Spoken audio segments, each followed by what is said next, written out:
When you look at what Tucker Carlson and some of these other folks on Fox do, it is very, very clearly incitement of violence.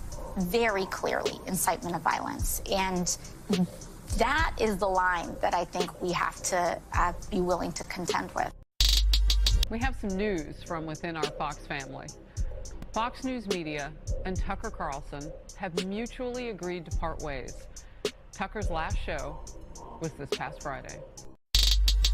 I also kind of feel like I'm like waiting for the cutscene at the end of a Marvel movie after all the credits have rolled, and then you see like the villain's like hand reemerge out to grip over like the end of a building or something.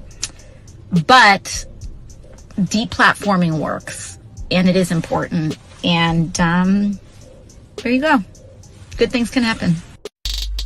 The undeniably big topics, the ones that will define our future, get virtually no discussion at all. War, civil liberties, emerging science, demographic change, corporate power, natural resources. When was the last time you heard a legitimate debate about any of those issues? It's been a long time.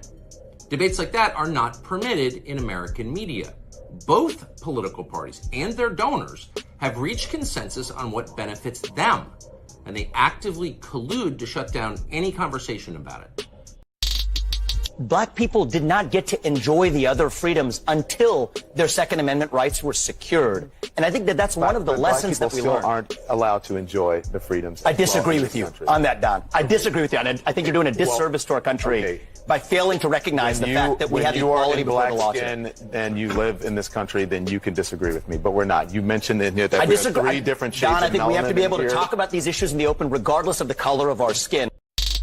Climate issues and pollution issues are being exploited by, the World Economic Forum and Bill Gates and all of these big, mega billionaires, the same way that COVID was exploited, to use it as an excuse to clamp down, top-down totalitarian controls on society, and then to give us engineering solutions.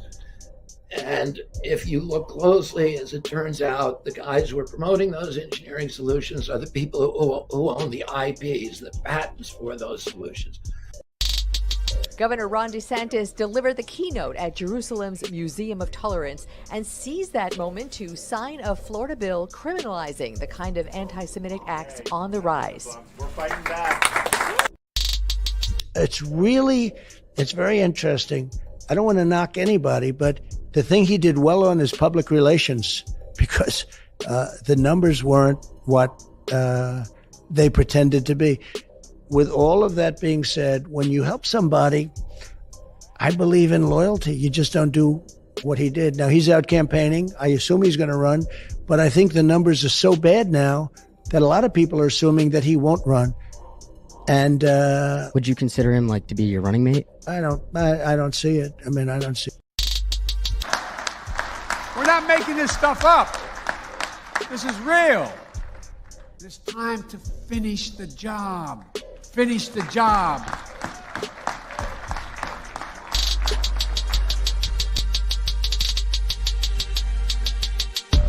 Welcome to Burn Babylon Burn.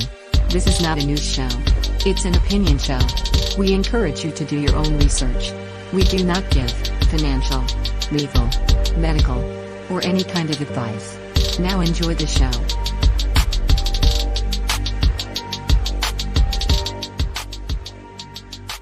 Welcome to Burn Babylon Burn, episode 51. Can you believe it? We've made it all this way, Mud.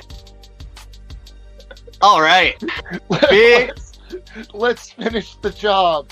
Yeah. I'm just still that last clip.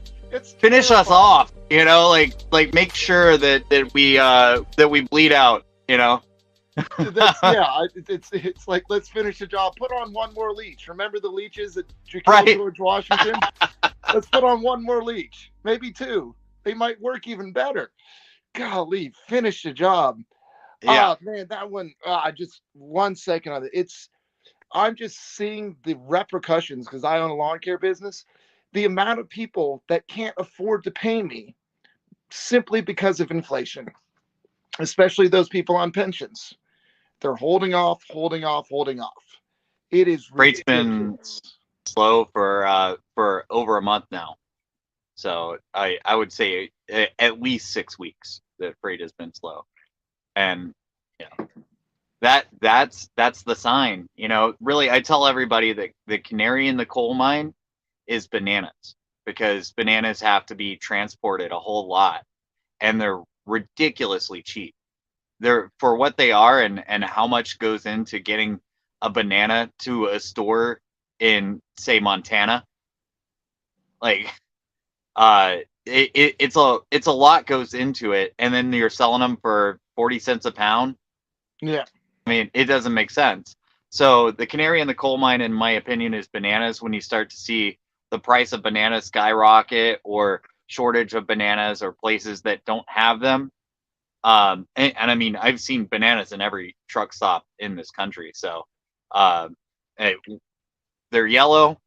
So think of them as canaries, the canary in the coal mine. The economy is really about to tank whenever bananas either go up in price extremely, or when they're just not available. Yeah, and then also small business owners, we start noticing that stuff first as well. You start because your customers start, hey, I need to pay you a couple weeks late. We pulled up in front of a yard today, and the guy's like, well, basically for him, they scrunched 2 jobs into 1 job, and he was like, actually, I'm a disabled vet. I can't do the other part of that job. So he applied, got hired, went to do the job, and they're like, this is what you're supposed to do, this and this. And he's like, it's supposed to just be truck driving, because they were asking him to like lift all this other stuff. He's like, I'm a disabled vet. I actually cannot do that. But that's what the business owners are having to do. They're having to like scrunch all these jobs in. Like, so I would recommend, because this is an intentional destruction of our economy, and take everything that you can get. I know it sounds like counterintuitive.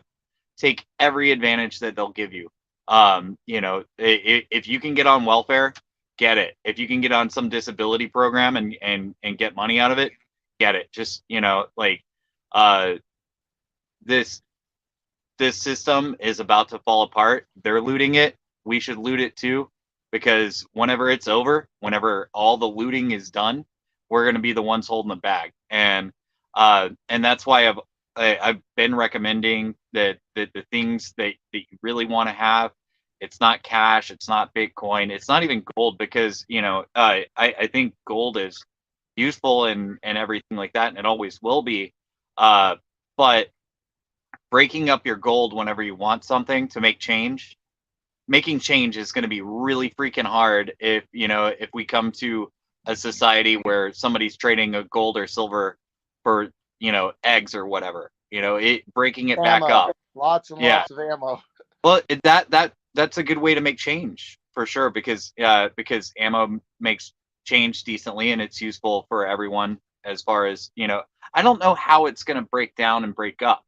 I've thought that it seems like they're going to shuffle everybody into the cities on UBI welfare programs. And by the way, whenever I said take advantage of the system falling apart and all the gives that they got out there, stay away from the cities though. Take advantage of it until you can cut them off.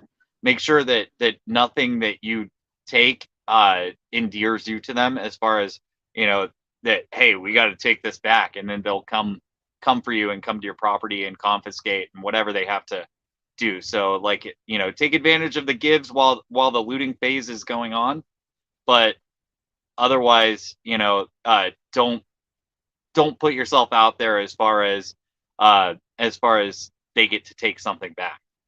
Yeah, assets that make money. That's what my suggestion is. Get an asset that makes money, because that way, if they take something from you, if you outright own an asset that makes money, if you get a skid steer, buy a freaking skid steer. It's going to be more valuable.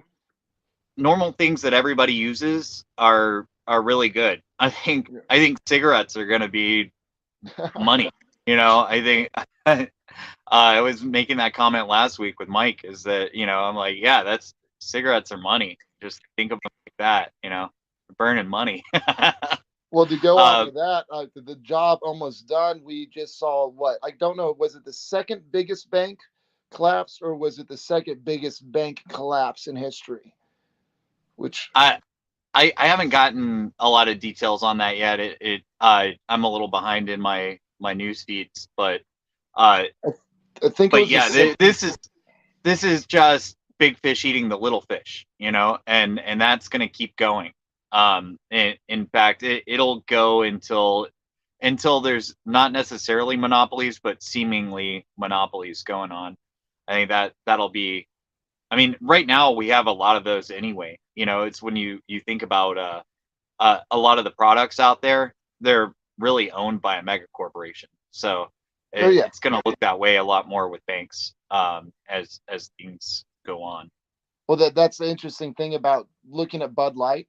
Like Bud Light collapsed by another 21% this week, which is awesome. 21% in sales collapse. But whenever we're looking at, like, for me, I have to look at my beer now because Bud Light owns so many different types of beers. I have to look at my beer and figure out, it's like, am I accidentally buying a Bud Light product? And so, I drink IPAs. So Elysium is owned by Bud Light apparently, and so I had to stop drinking Elysium. I think Sierra Nevada is too. So I mean, the thing is, the thing is, almost everything is that way. I just did a delivery for that company, and the thing is, there's really only two as far as it goes. And Coors is just as woke as Budweiser. You're not going to be able to get away from it unless you start brewing your own. In fact, Trevor Green makes this point. Whenever you go into a local brewery, when you go into a small-time brewery, what's the first thing you see? A big old tranny pride flag, the one with the brown triangle on it. Yeah. So because it's because they're hip, because basically they're like little hipsters is basically what it is. Like the small brewing companies are hipsters, but the main thing is just stick it to Bud Light as much as you can right now. But I mean, we can come out of this. We just have to be solid on what we're doing. Get land, pay your taxes, make sure you get land. If you can start a farm. But I'm definitely not putting any big money in. I'm not putting any money in big branches. I'm going with small branches. Is where if I have money, I put them in small branches. I'm not happy with what's going on, and I don't know how much more it's going to collapse. Because I mean, this is in 3 weeks we've had two major banks collapse. This has been going on for a little over a month. And I think Silicon Valley Bank was the first one, and that one was propping up a lot of these woke companies, which was interesting. But also the thing about Budweiser, from what I understand, that their stock had spiked a few months back and has not sunk below that spike yet. And so everybody that's celebrating this Budweiser is losing because they got into our culture war and took the wrong side. It's not really happening. This is a lot of, and also, we have no right to celebrate anything at this point. All this stuff is just getting worse. Every day, everything's getting worse. Stop celebrating and start looking at what they're doing next. Get ahead of them instead of behind them, because that's where we're at. We're reactionaries because we are reacting to their revolution, their tranny revolution. We keep reacting to it. We're not ahead of it. We don't know what they're going to do next. And Greg Reese made a really interesting video a couple of weeks ago, and I highly recommend getting onto the Reese report and checking it out. This is basically government saying that they have rights to people's children, and this stuff is only going to get worse. So yeah, you got to get ahead of this stuff. That clip was disturbing. What are you thinking of Tucker Carlson? Yeah, Tucker Carlson. This is interesting. So you saw there, Sandy Cortez. You saw a few weeks ago. Chuck Schumer was calling Rupert Murdoch about the January 6 videos that trying to stop him. So you've got definitely U.S. politicians now. Apparently, there's from what I'm hearing, there's this woman named Abby Grossberg that said that he was doing all kinds of mean stuff. And he apparently has never even met this woman. But this is the kind of woman that goes around pulling Christmas lights from Christmas trees. And, like Fox is internally losing their war on Christmas because of this woman, Abby Grossberg, who I think is an ADL hit woman, because, when you see what's going on with Tucker, he's come out against a lot of the plans of the ADL and foiled them a few times. So the ADL has got it out for him big time. But my interesting thing is to see what he actually does next. I'm really hoping he just either goes independent with, like, maybe the Daily Wire, the Blaze. I'd like to see him team up with James O'Keefe. That's an idea. That is a really great idea. I haven't thought of that. Daily Wire would keep him on a short leash and would probably end up eventually acting like Tucker. I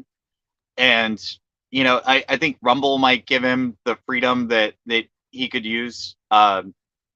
Rumble is quiet about their kind of censorship things. You saw that clip of DeSantis going and passing this anti-hate speech law for Florida over in Israel, which was ridiculous. But guess who was there? Dave Rubin showed up to congratulate him. And Dave Rubin's supposed to have this free speech platform. This stuff is anti-speech. That's what's going on here. Hate crime laws they're just wrong. If there's a law, there's a law. You can't turn it into a hate crime. That's ridiculous. Sticks Hexenhammer, I think it was 3 days ago, had a really good breakdown on the video. Well, his video is a really good breakdown on what the implication of passing that law in Florida would be. And there's going to be some liberal court in Florida, like some liberal district, that is just going to completely abuse the hell out of that law. It's not going to be something that's true. That basically, that, like, for me, I was not opposed to DeSantis until now, and now I'm just like, man, screw you. I'm glad you're saying that, just because I know how pro Israel that you've been, and it's and I'm glad that you can see it objectively, because we need to look at this stuff objectively instead of putting the emotion into it. And I will say this, because you won't say it, but if DeSantis isn't running, why is he going over to Israel to kiss Trump's boss's asses? So I think he's running for sure. I think that's what's going on there. He's gonna put on the cap and kiss and hump on the wall and do everything that they want him to do. So he's going over there to perform that. I actually think the ticket now after, I thought that Trump was going to swing it over to DeSantis. I really think it's going to be a dual ticket at this point. I think he's going to go for VP, and it's going to be a big wrestling match until then. But I think I don't think DeSantis is getting VP after this. I think there's going to be too much opposition to DeSantis. It's especially among the more libertarian-minded people, and like the Democrats that Trump won over. It's the free speech issue. Like there's that famous thing from whenever was it the ADL that used to be like just solid on free speech, where they defended. You're thinking of the American Civil Liberties Union. Yeah, the ADL has the ADL does everything it can do to call you a Nazi when you're not. And they've defined the definition for anti-Semitism, which is the reason why this bill that DeSantis is going over there and passing is so bad, is because it's very broad. Yeah, it's whenever you vague, say so that, they can just put hate speech in anything. when you say they're overrepresented in government, Hollywood, or banking, which is all true. If you say that, then that's considered anti-Semitic. And so like the ADL has made the definition, and DeSantis is planning to enforce this. And a couple of those things in there are felonies. There's a lot of misdemeanor stuff, and they consider flyering littering according to the bill.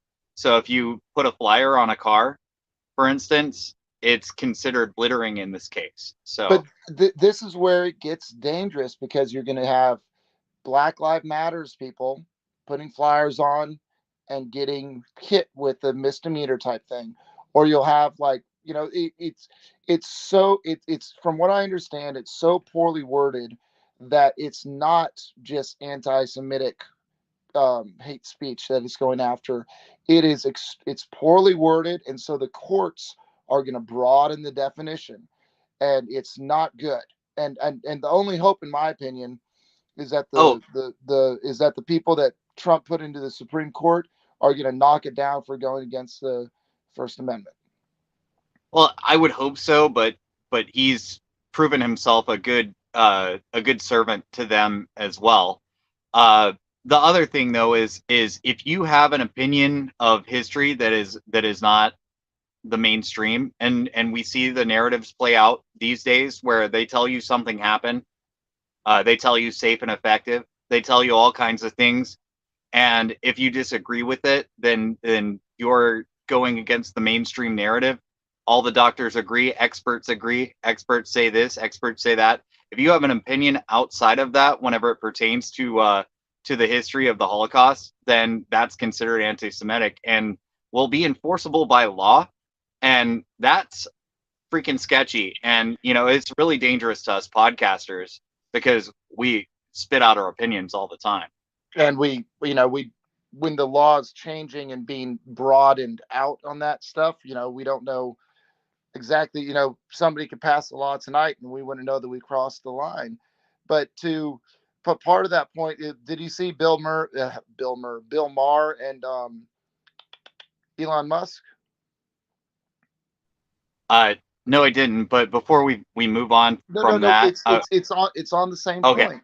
It's on the same point, and they specifically mentioned because Elon Musk, of course, is in charge of Twitter and all this other stuff. And I can't remember if it was Bill Maher or Elon Musk that brought it up, but they both agreed on this. Basically, I think it's France, it's illegal to deny the Holocaust. I personally believe that Holocaust. It's Germany. But I think it's Germany, and denial's not just saying that it didn't happen, because nobody is saying it didn't happen. Some people are saying that the numbers are different than are represented in the history book, and even Ronald Reagan agrees that 6 million was not the number. So whenever basically they bully their way into the history books, the certain narrative that is mostly put out there. Actually, like most people's history of the Holocaust is Schindler's List, because the schools just wheel out a video and make you watch it instead of telling you what actually happened. So that's how narratives get constructed. But yeah, denial is a very broad definition. If you deny anything, if you say that they didn't make skin lampshades, which they didn't, that didn't happen, then that's considered denial. Now, the other thing I wanted to say before we moved on from it is Anomaly did a really good breakdown on it about a week ago. It was probably Wednesday. So check that out. Go to the Dreamer Out podcast for that one. It's really solid on that. Yeah, but and for me, my last point on the Ron DeSantis thing, well, two last points.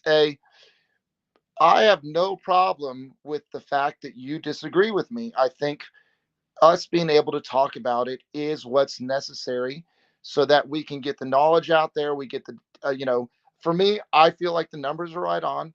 I've not seen anything that disproves that theory to me, but I have the right to believe and think what I think. And you have the right to believe and think what you think, but not only think, but speak what you think.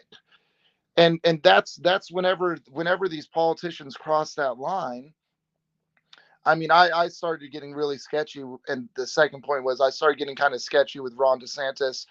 I believe he did some red flag laws down in Florida as well, and I was just kind of like, well, Trump did do the stump.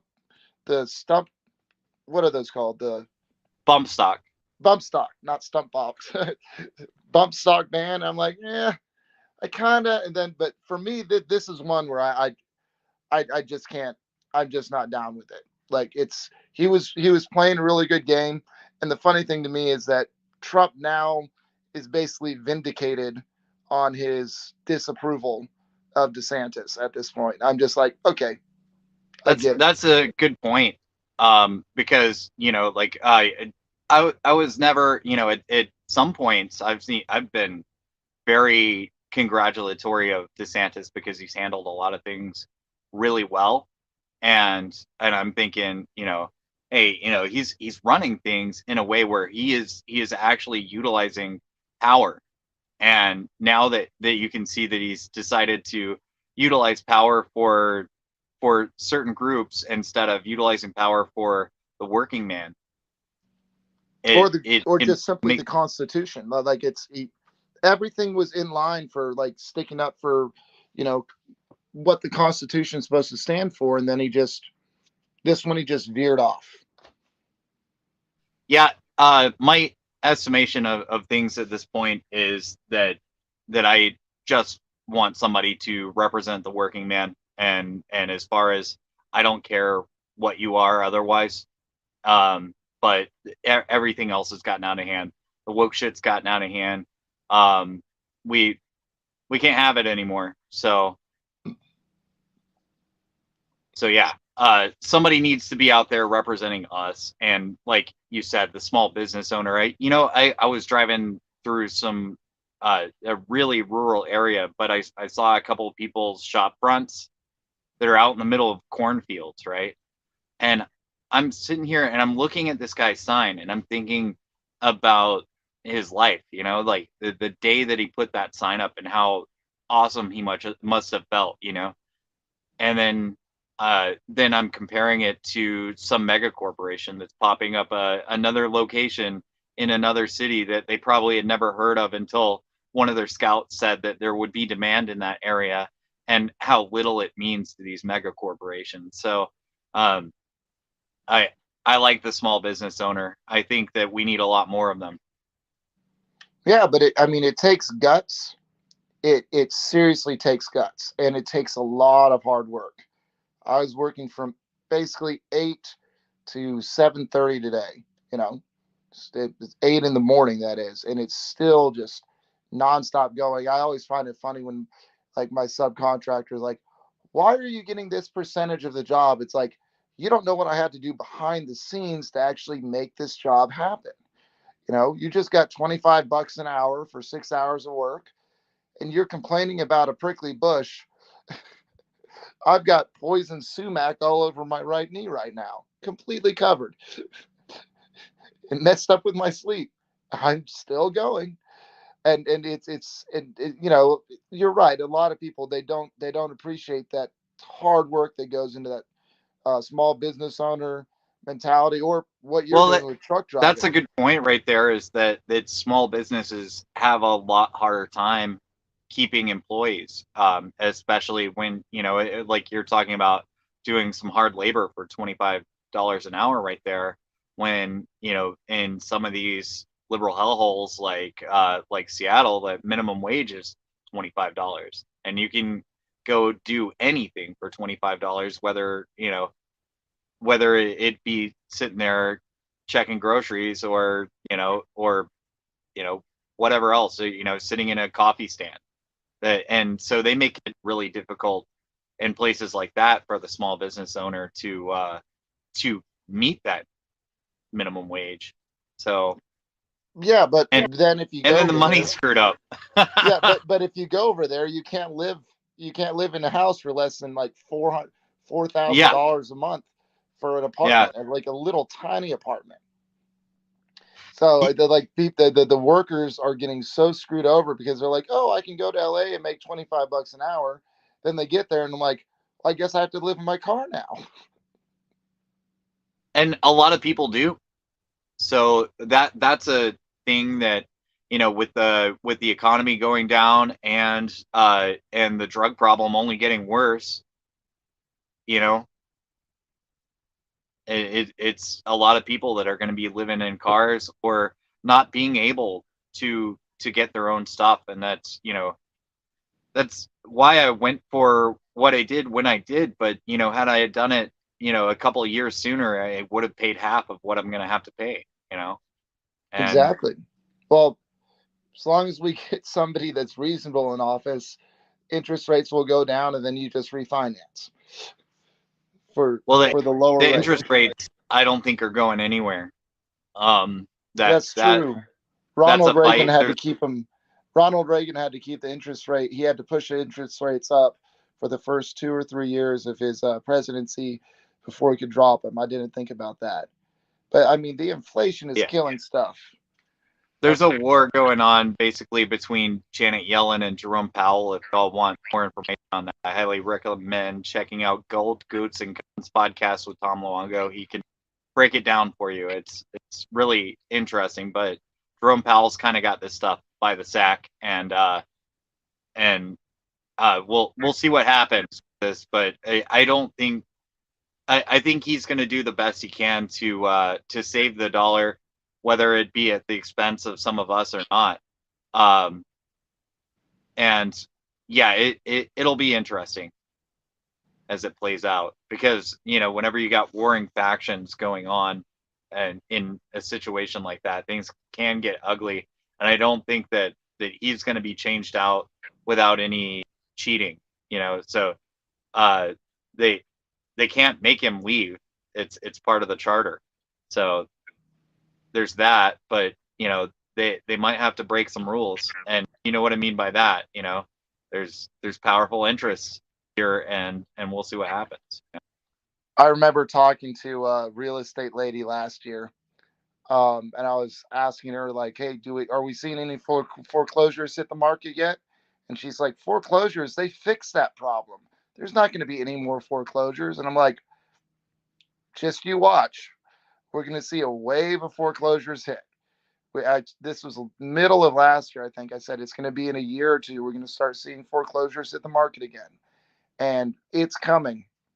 That's what's happening. It's coming right now, because did you see that story about them raising the fiddling around with the interest rates to where they're going to take from the people with good credit and subsidize the people with bad credit? Where do you get these ideas from? I'm in the right in between area. I'm in the not to not above a 740, I think it was. So they don't give you the penalty, but not below the 5 whatever it was, to where they give you a credit for having bad credit. This equity stuff is ridiculous. I mean, it's they're just doing this stuff to reward bad behavior and penalize good behavior. And what does that mean? What do you get out of that? This is back to taking advantage of the state as much as you can. Maybe it's a good idea to ruin your credit. I don't know. We don't give advice, but maybe maybe it is. Don't give advice. Do not. I'm saying maybe. In about a week, a little less than a week now, or it'll be a little over a week actually. I'm gonna have somebody on to talk specifically about that and the money. So what happens when you reward bad behavior? Your Walmarts leave the neighborhood. There's Walmarts. Right. But where do the people that were terrorizing the Walmarts that are going out of business? Where are they going? They're going to the good Walmarts now. This is so they might have to commute a little bit, but yeah, this is not a problem that's going away. You got to solve the crime before. For me, I'm not sure if this statistic is true, but I can't remember exactly where I heard it. I heard that it's like 680 people that are committing all the looting in like one area. It's It's like L.A. or wherever that. It's New York City. New York City, okay. Okay, so But it's 680 people are committing almost all of the robberies in the area, and they keep getting caught and released. They get released immediately and go and reoffend. So that's what George Soros judges get you. That's the system that you get. And we did a little bit of a dive a couple of weeks ago on the WTF forum about anarcho tyranny. So I think that was episode 7. So check into that. That's it was a pretty interesting discussion we had on that. I'd definitely like to check that one out. What was that thing that Socrates says? Those that don't care about politics will be ruled by those that pay attention to politics. Something along that lines. Yeah, I'm not sure the exact quote, but yeah, what's happening is if you're not paying attention, then you're going to get swept away by especially all of this progressivism. All of this stuff is it's toxic, and so if you're not paying attention to the fact that we have an open border and our country is more interested in defending Zelensky's border. Oh, by the way, it could be Zelensky that made the call to Rupert Murdoch.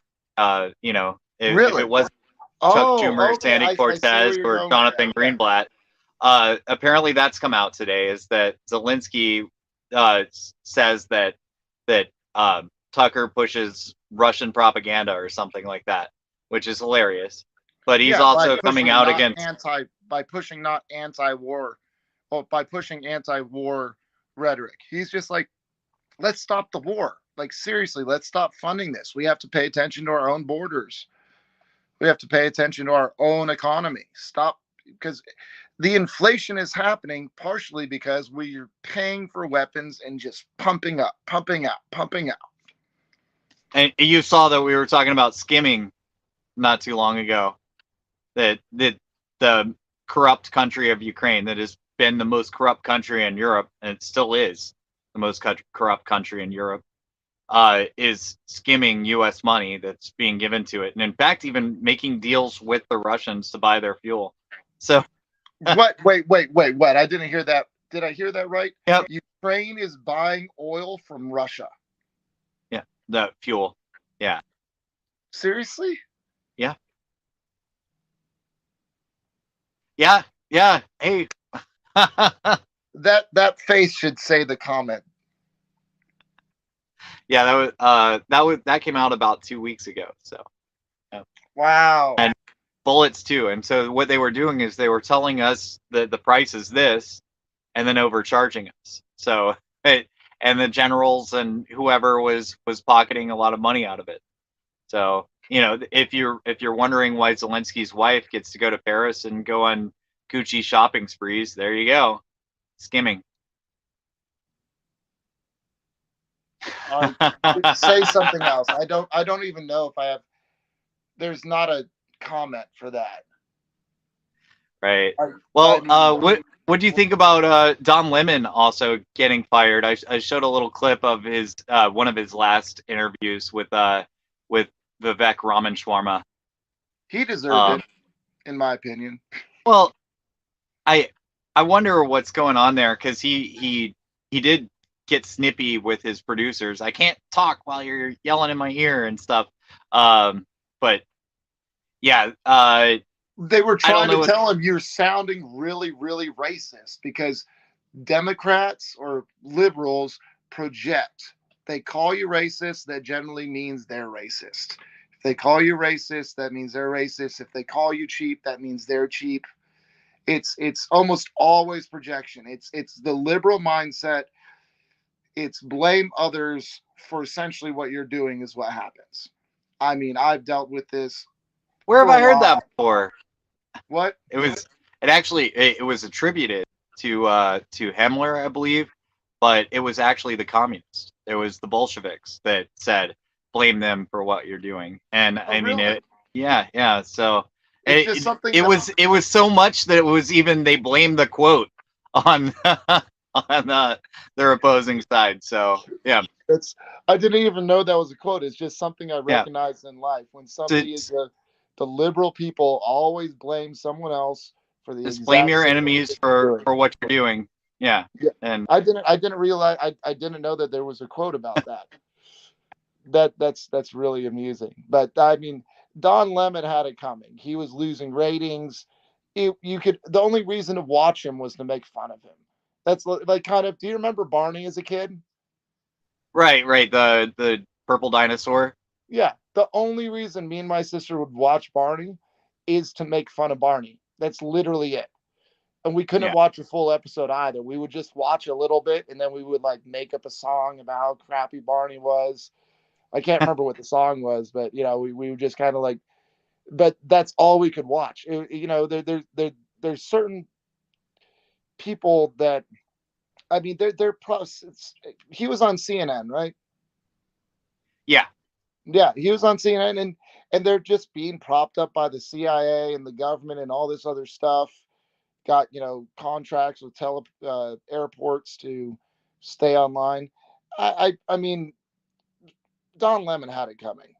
He was so crappy, and was getting such bad ratings, and getting so much bad press because of all the crap that he was saying, that it was done. In my opinion, the View's going next.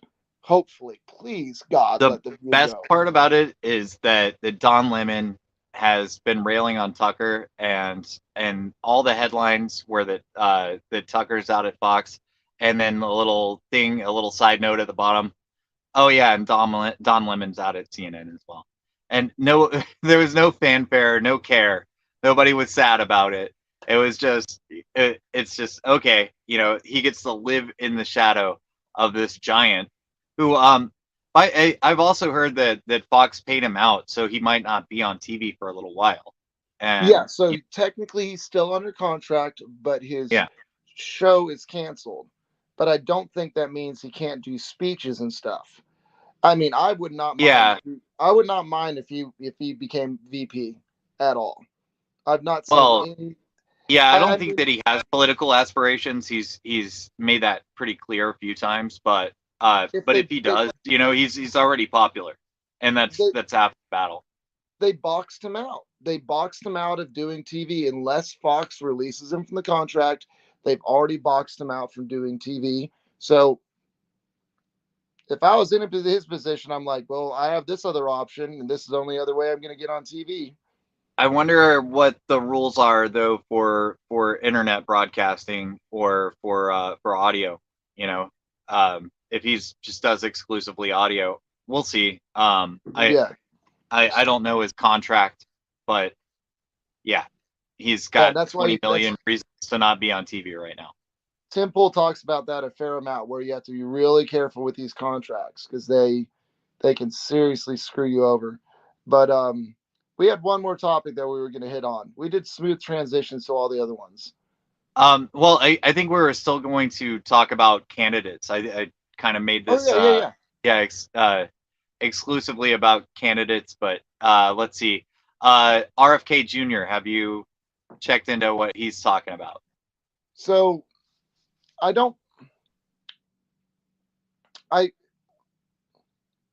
that's the debate that I want to have the country on, is between kind of a Republican perspective and an RFK Jr. style perspective. I want the Democrat Party to get back to that point where the Democrat Party is fighting for the blue collar and the Republicans are fighting for like the free market. I like that debate a lot better than the crap we're dealing with right now.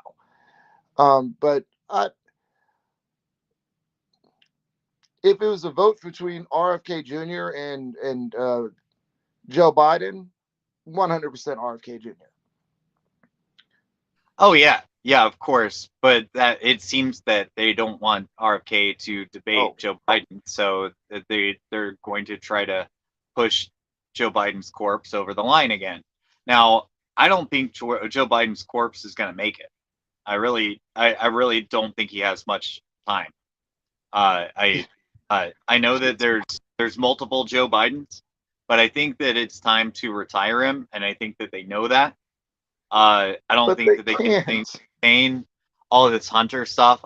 So much Hunter stuff has come out recently, and man, like, just go check through that Hunter stuff. So much of it's come out. But they can't retire him. That's the funny thing. What do you got? Do you think they're stuck? AOC? You think they're stuck?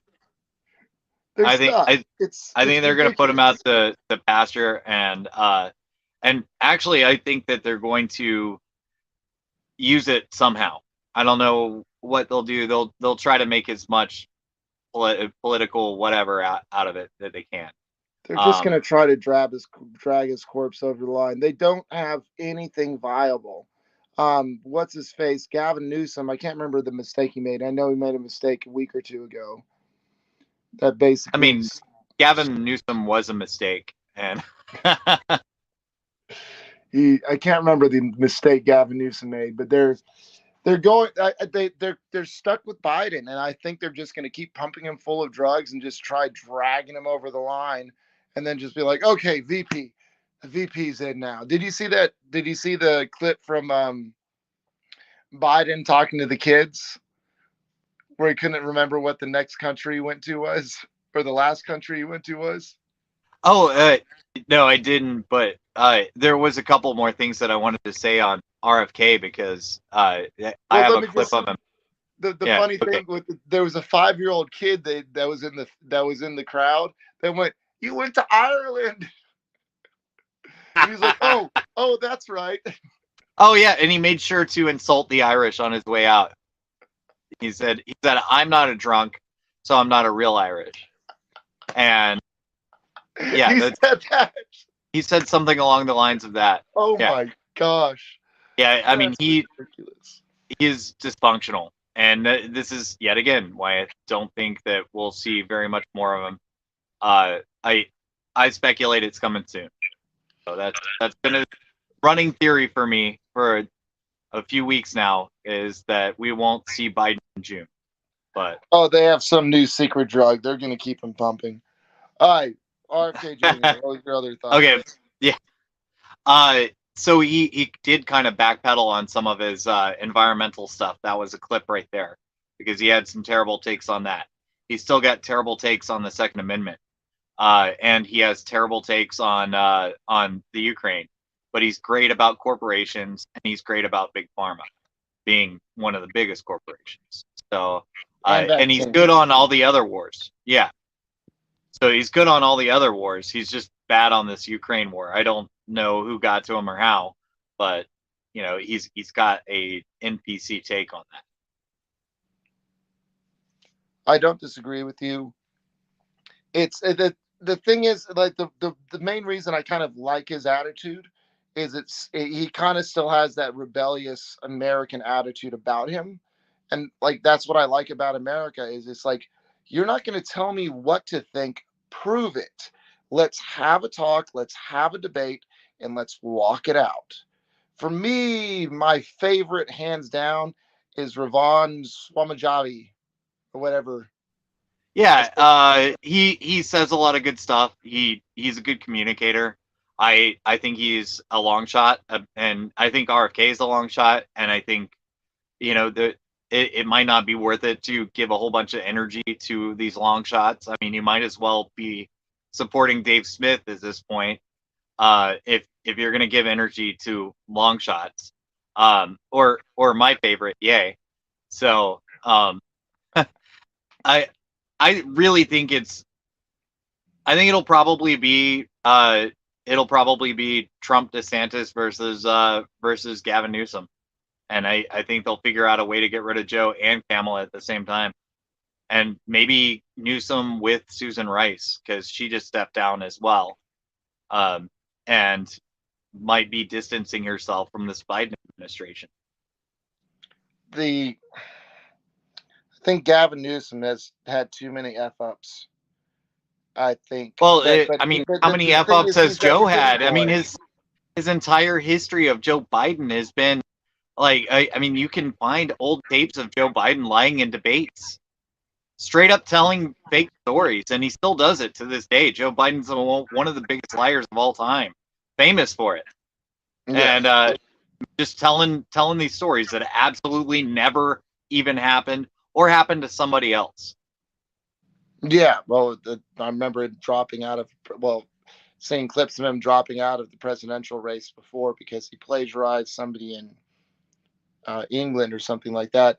The hidden guy, in my opinion, right now, and I think it's on purpose, whenever it comes into getting into the fights, supporting, etc., is Ted Cruz. I think Ted Cruz is a hidden VP possibility. Maybe VP, but and I don't know. Ted is. I've said it before. Ted is some of the times one of my greatest allies in there, and then other times one of my greatest enemies in there. So he's always. You don't know what he's going to be at the beginning of something, and if he takes the wrong stand, you're just stuck with it. Yeah, At least, until a week ago, I was 100%. I want Ron DeSantis as VP, and now I'm just like, oh, it just like it was the year ago. I was really liking Dan Crenshaw, and then Dan Crenshaw started his blundering, and I'm like, what are you doing, dude? Like you were. I knew Dan Crenshaw sucked before you did. No, you did. I was trying to defend him like a year ago or so, and then Dan Crenshaw started getting behind those red flag laws and all sorts of all this other stuff. I'm like, dude, like seriously, there's no reason to cross the line here. Like you were on point for almost everything, and that's why for me, the reason I really like Vivek Swamajabi, whatever his name is I call him ramen shawarma. What, ramen shawarma?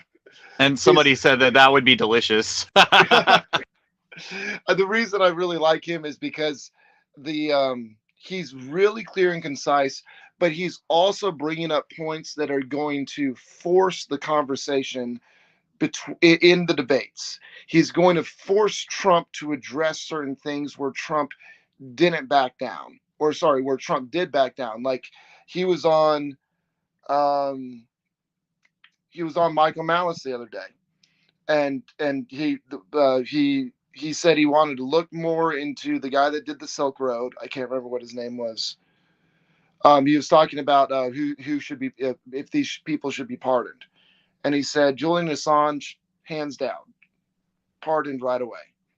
So you're talking about Ross Ulbright. So Ross Ulbright is the other one. He said that one. That's the guy who did the Silk Road. He's rotting in a prison in Arizona right now. Yeah, I think what's interesting is a lot of people don't know this, but I think he was in the same prison as Jacob Chansley, who just got out. So yeah, which I would love to see a conversation between the two of them. Maybe Ross Ulbright just needs to do a transgender switch, and then he'll just be let go, which is stupid. Right. That's what happened to Charlie, whatever Manning guy. Oh, Chelsea Manning, yeah, Manning, who was Bradley Manning originally. Yeah, that's what it was. Yeah, switching the names. I mean, come on. But it for me, the reason I like Ravi Swami is because he's really articulate and putting forth his views, and he's getting enough media attention from especially just the online media guys, like not big cable stuff, but online media guys, to where Trump is going to have to address what he's saying. And I feel like he's right. This high profile fringe voices, I guess. They're long shots, but they're high profile enough that they can change the conversation. And I don't know what is. Go ahead. Sorry.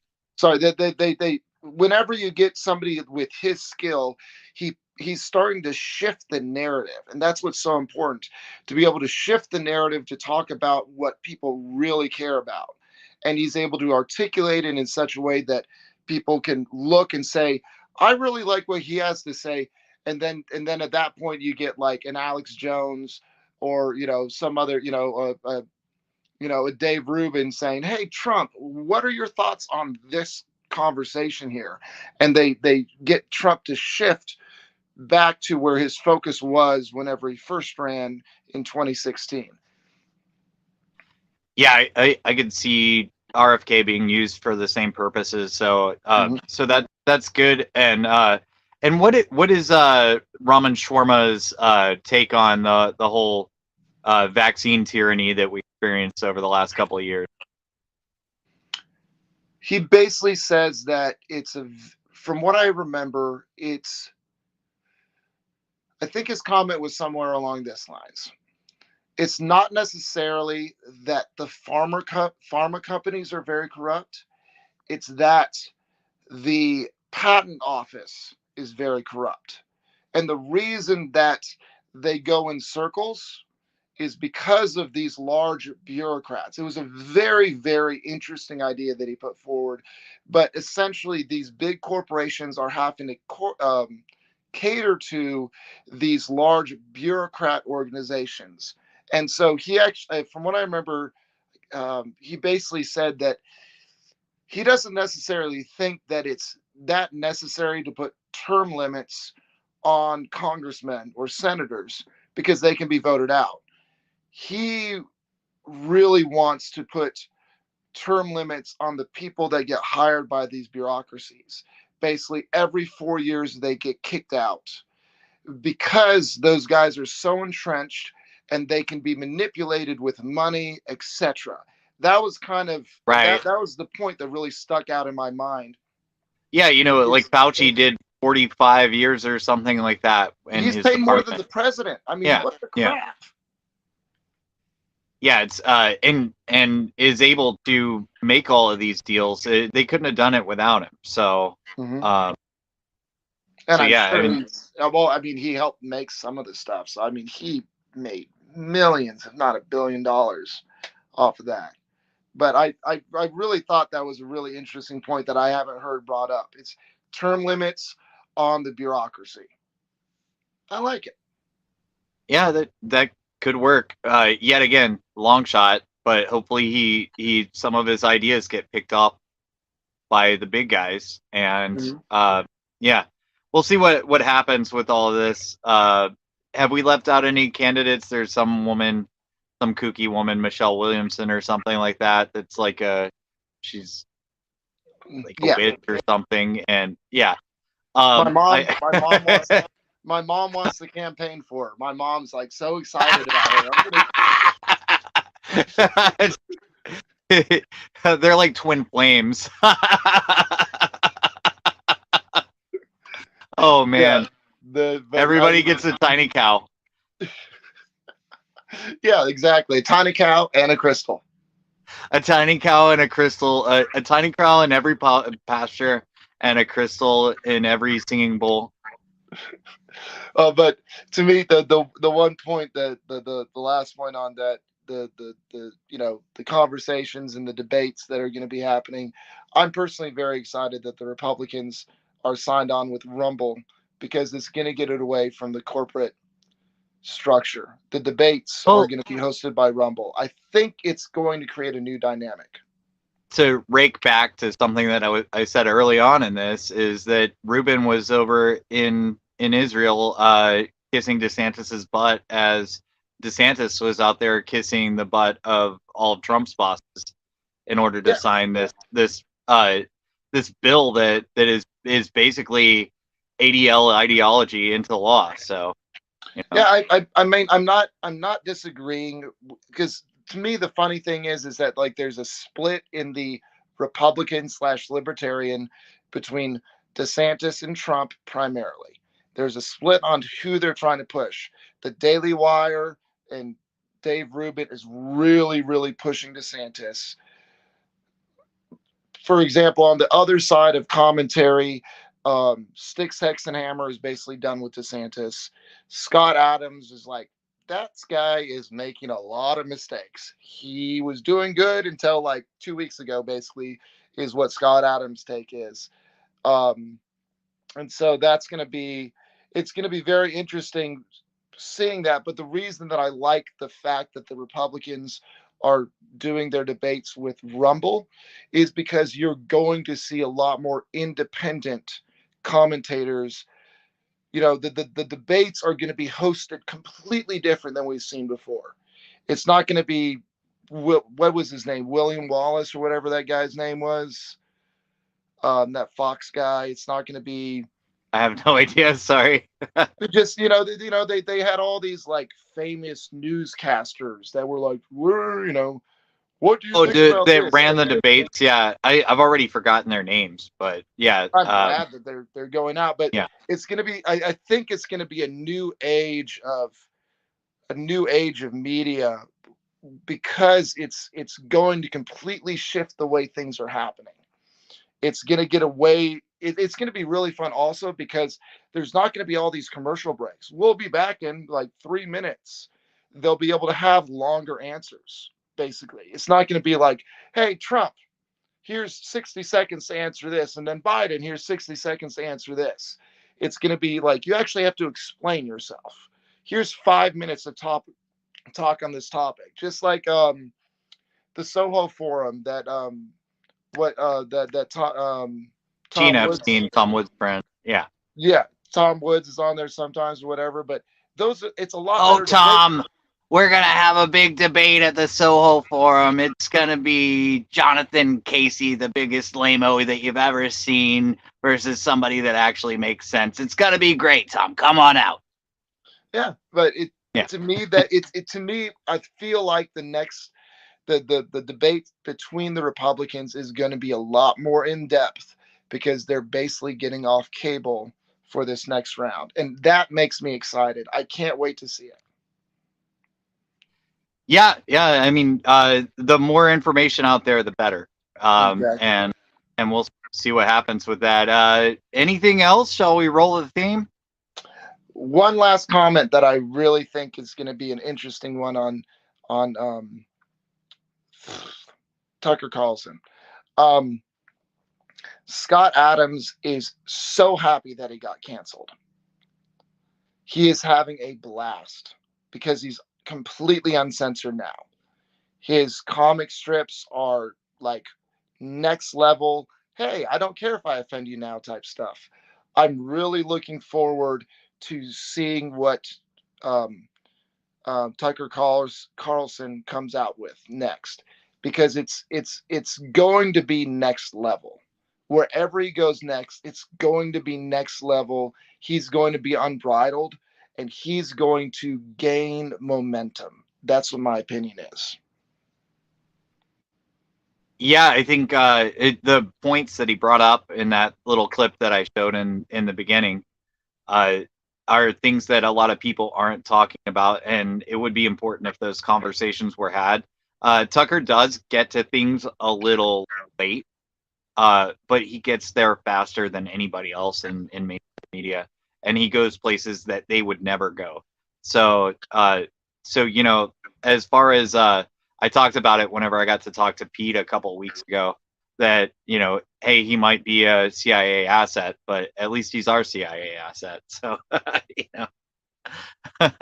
what he might be, but he's done a lot of great things, and I think he's great, and I'll still listen to him whenever he comes around with whatever he's doing next. In fact, it's really bad for content. There's so many things that Tucker has done that become part of the news, and that he's that big. And I hope all kinds of great things happen for him. And the other thing is, even if he is an asset, I can tell, and just this is just something that I get as a sense, is that he's genuinely a good guy. I've seen moments where somebody's caught him out in the wild, and he just seems to be a really genuine good guy. That was a great clip where the guy was like sticking the camera in his face.